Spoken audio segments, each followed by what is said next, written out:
Then Deborah and Barak, the son of Abinoam, sang on that day, saying, Because the leaders took the lead in Israel, because the people offered themselves willingly, be blessed, Yahweh. Hear, you kings. Give ear, you princes.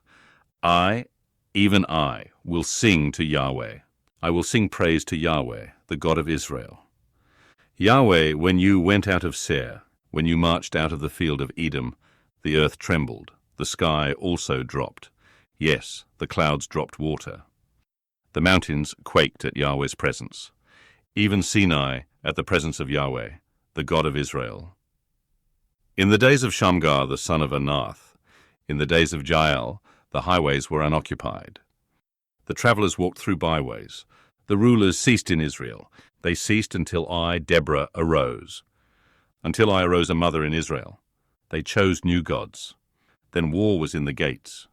Was there a shield or spear seen among 40,000 in Israel? My heart is toward the governors of Israel, who offered themselves willingly among the people. Bless Yahweh. Speak, you who ride on white donkeys, you who sit on rich carpets, and you who walk by the way. Far from the noise of archers, in the places of drawing water, there they will rehearse Yahweh's righteous acts, the righteous acts of his rule in Israel. Then Yahweh's people went down to the gates. Awake, awake, Deborah. Awake, awake, utter a song. Arise, Barak, and lead away your captives, you son of Abinoam. Then a remnant of the nobles and the people came down. Yahweh came down for me against the mighty. Those whose root is in Amalek came out of Ephraim. After you, Benjamin, among your peoples. Governors come down out of Mashir. Those who handle the marshal's staff came out of Zebulun. The princes of Issachar were with Deborah. As was Issachar, so was Barak. They rushed into the valley at his feet. By the watercourses of Reuben there were great resolves of heart. Why did you sit among the sheepfolds, to hear the whistling for the flocks?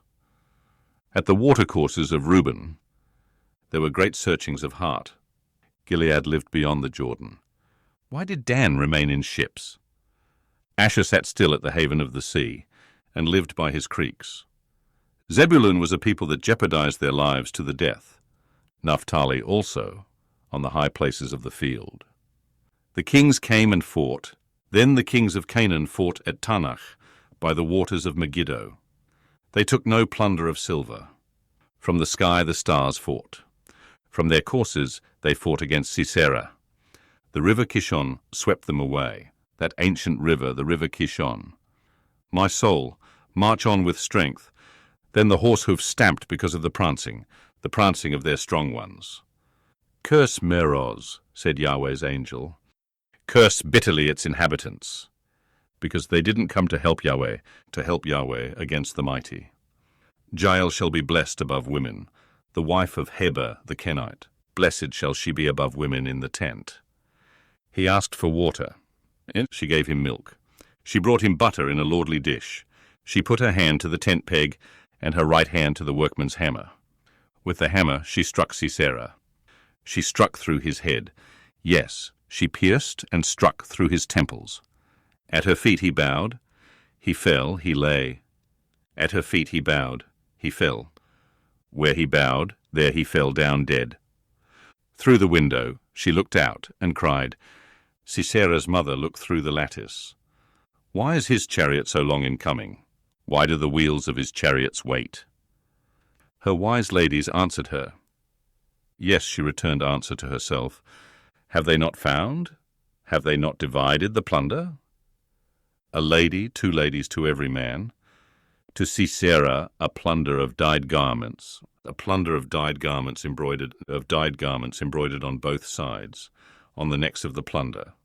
So let all your enemies perish, Yahweh, but let those who love him be as the sun when it rises in its strength.